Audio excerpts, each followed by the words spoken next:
yandakatengesa rimwe flat rangu. Saka ndachikufunga nezvako, anongoriwo boss wanongoita basa. Zvandakachikufunga nezvako, saka ndachifunga kuti nditenge imwe stand. Ndogoisa mustamako ione ndigotaurira. Munozwa nemhosva here, because I gave a seed to my mother about a house. Saka pese panoitika property, it has to come to me. Why? Simply because I gave a seed. Amen.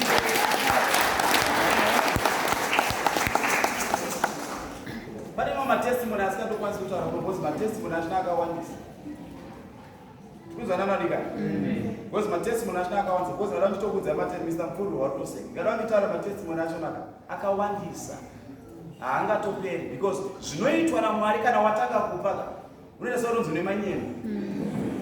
Takasvika pa level yekuti unomira kupa testimony upenyu hwako hugova testimony chikonzero chekupa. Hakuna chinhu chinokunda kupa. Takaona vanhu vakabhuroka stereki muchechi, vanhu vanonamata stereki anonzi ma-intercessor muchechi, because havadi kupa.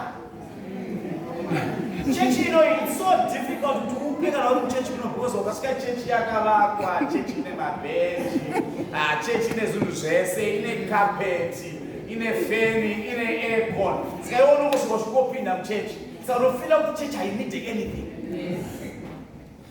Munganudza chechi inoita mudeme mudeme ukanzi kuti mudeme mudeme masection anobvisa ma100 rand kuda kutonyorwa 100 rand.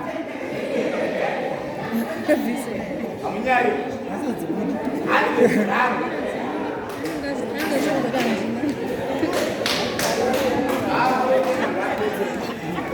Inyore ipasi 100 rand.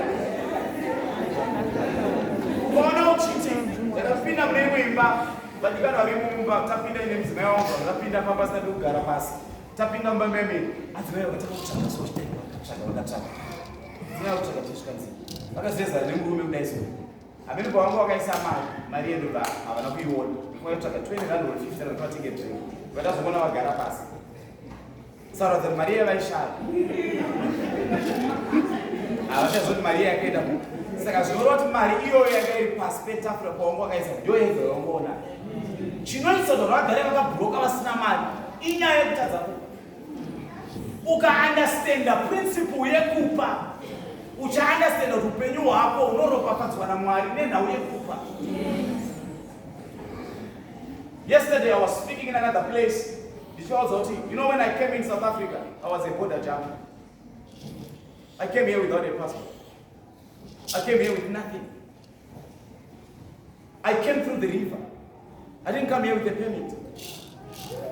But ndasvika munzvimbo inoyi chinhu chakandisudza kusvika pandiri muzuva ranhasi inyaya yekupa nenyaya yekunamata. Hakuna chinhu chinokuburirisa mukati muupenyu hwako than nyaya yekupa. When you understand nyaya yekupa, uchaona zvinhu zvako zvese madoors ako anogara akavhurika. Praise the name of the living God. Amen. Shoko raMwari rinoti Solomon pana 1 Kings chapter 8 verse 62 to 64. Solomon offered 22,000 bulls, 120,000 sheep.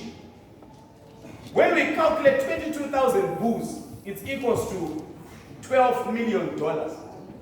And if you calculate 120,000 sheep, it actually equals to 132 million.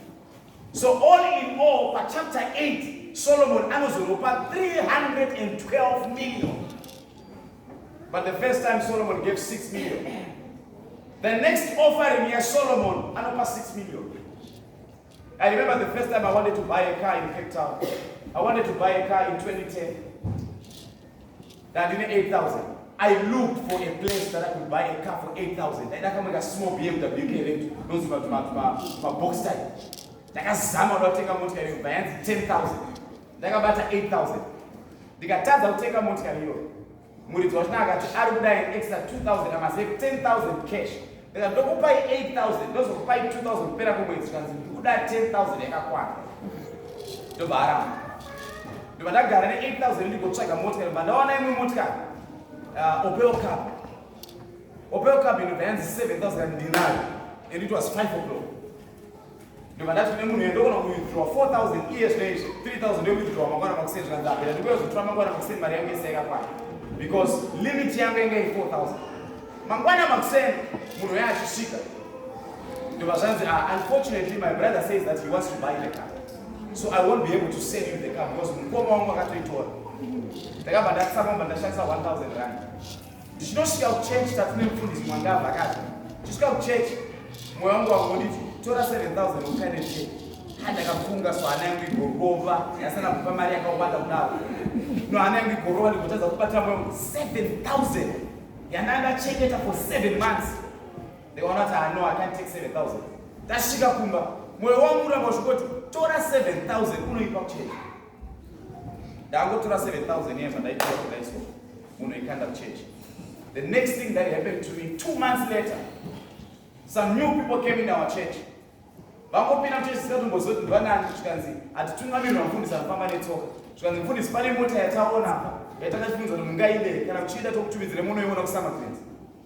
Tikati harekeza intinoona madapuwa address vananoona motika vada test drive motika zvikanzi kana muchida moya musona mari munobhadhara motika riyo. Ndaida motika ndobhadhapa mari kuchechi. Papauya vanhu vanyowa ndatengerwa motika mahara ndatengerwa motika. Secondly, that was in February. In March, I had cancelled another colored couple. Vangavarambani. The canceller, very true. Then this other man, achirapwa at the hospital. Anoona doctor at the hospital. Right, the doctor Mtema. Vangavari doctor vekuZimbabwe.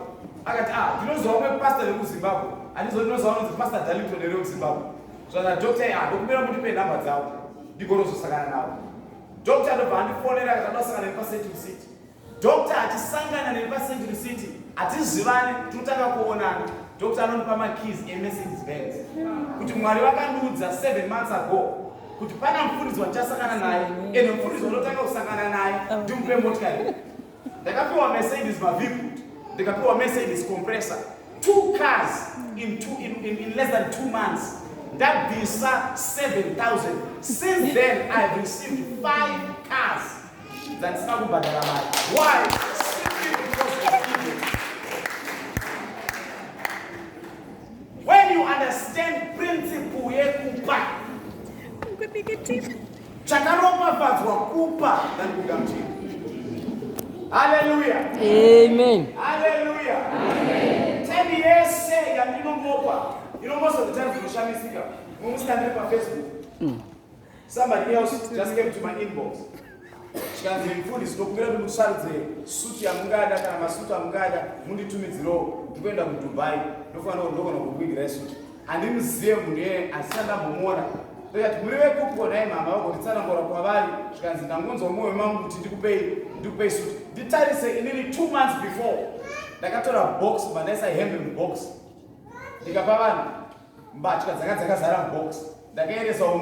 The next thing that is coming to me, somebody that I don't know, they are coming through into my inbox. They are also buying me suit. I got home on Father's Day, and I was telling some other people, they got up on bed, they got on buying dining with a suit. They can give 4,800. Suit you have a book, you can say, "Yabana, my mingi. But why? It's a principle of giving. Amen. So when you start giving, you will understand what praise the name of the living God. Amen. So right now we want to give. And our target is 25,000. Our target is 25,000. Thank you, Jesus. So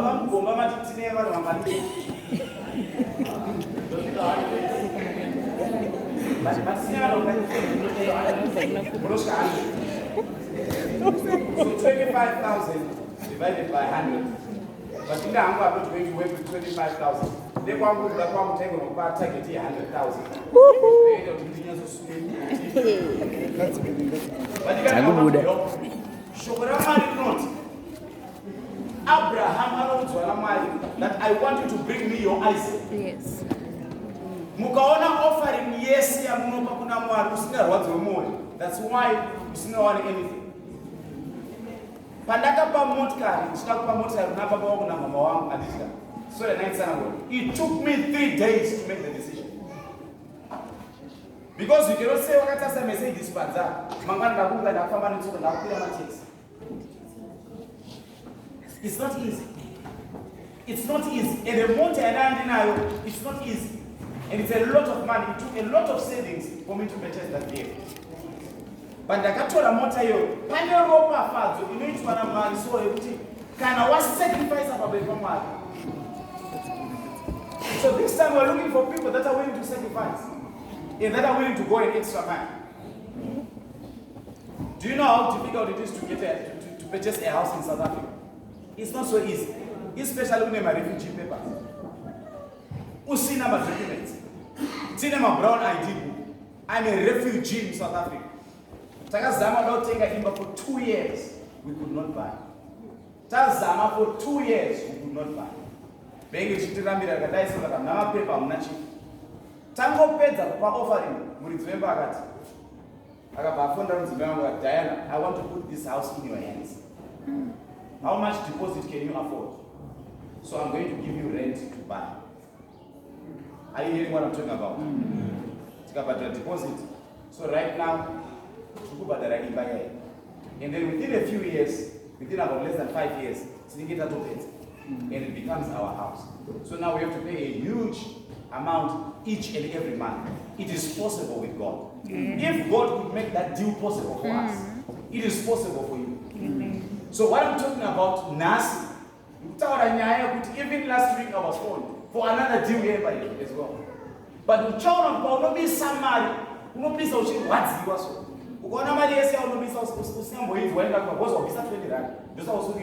That's why in your life there's not be any blessing. Because you're not feeling it. Asimari yes, you're not be somewhere, walk over, and I go over that home. You're not feeling that. That's where the blessing is. So today I want to draw you into a place of your blessing. I'm not here to collect an offering. And so let's bring Chiko for you in this church. Praise the name of the living God. Amen. So now take a committee fund. That's a no tungamiri. Look as she takes a marry a collector. But tungamiri batina was covered. This is what I don't get a church. So take a tungamiri.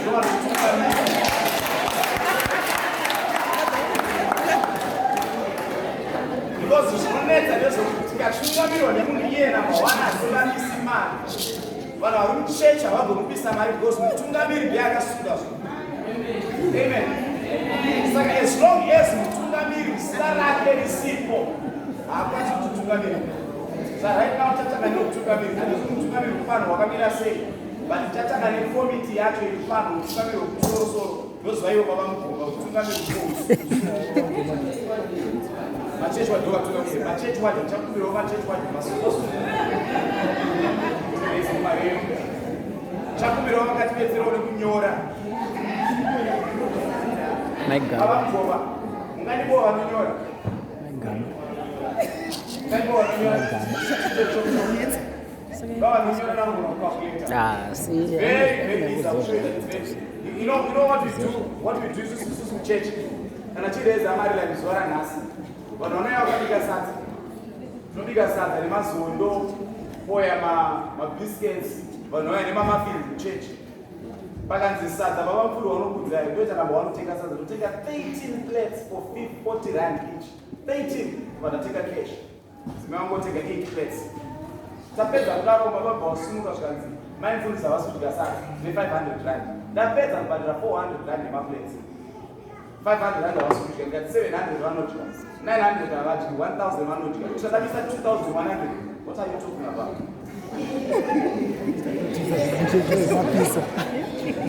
Hallelujah. Amen.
Simuka Ruben.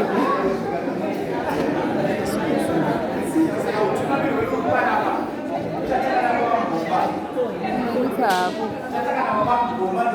Itu simuze cuma itabu.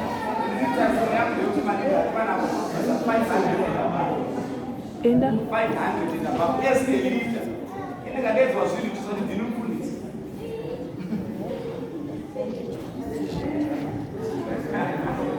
Mayuta hapa.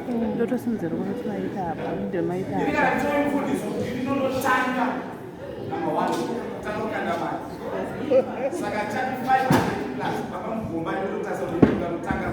Wakaenda mbele ya meeting ni kanga tango na leo 1000 mali. Muito smooth, all level. Yeah. Tinha no de baixo da sala. Alright. Não podia cá. Nós temos que levar tudo isso para cá. Não podemos no Mario e a quarta.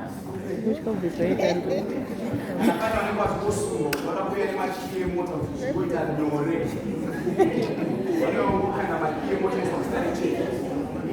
Look at that phone cell please. 1000. Praise the Lord. Hallelujah.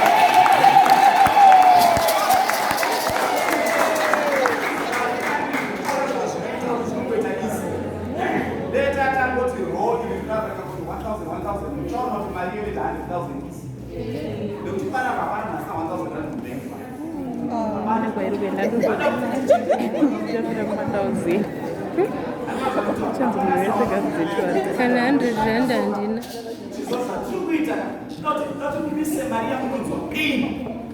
so that we can get the blessing of the Lord. 1,000 rand. Leader.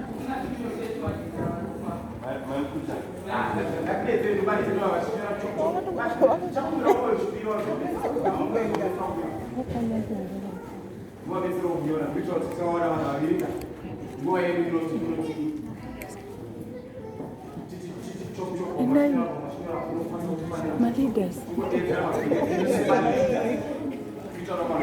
Uma section, do para funcionar na palavra de Deus, vamos botar ali 1,000. Amém. Amém. Agora, se dentro ele vai. Ok.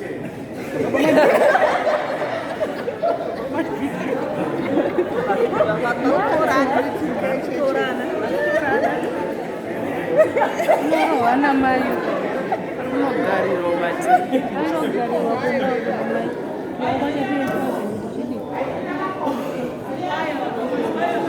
Makwaya masikio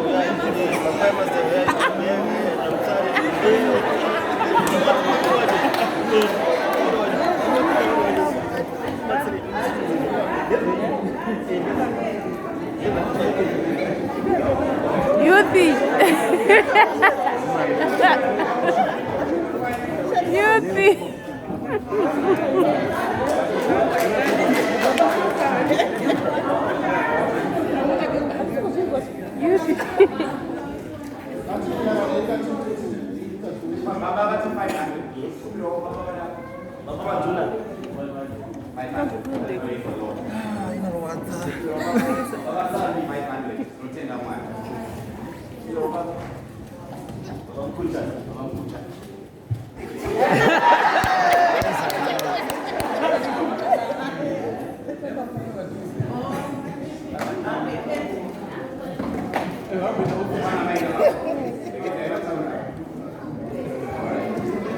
Yomkazi nemrume.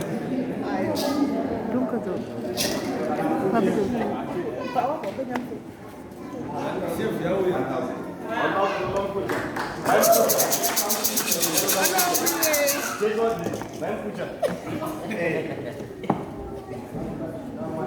Yes, 1,000.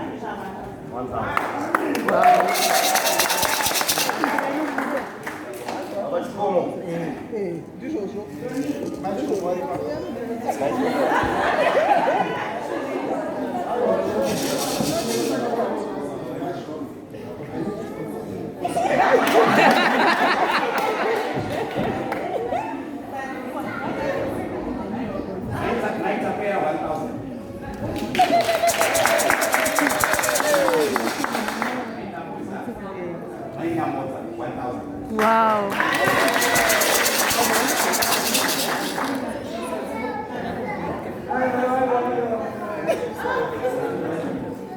Mama Spanga, 500. I am Songa, 500.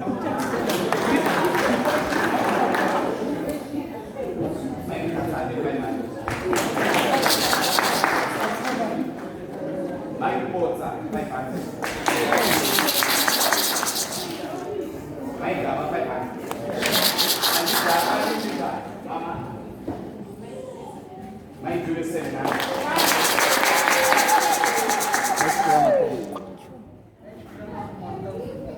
Woo!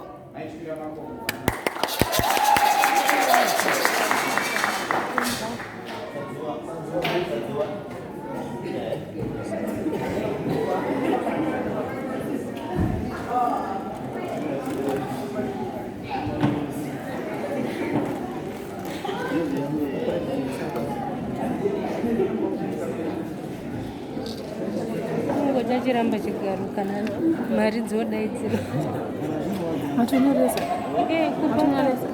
Matonyoresa. 5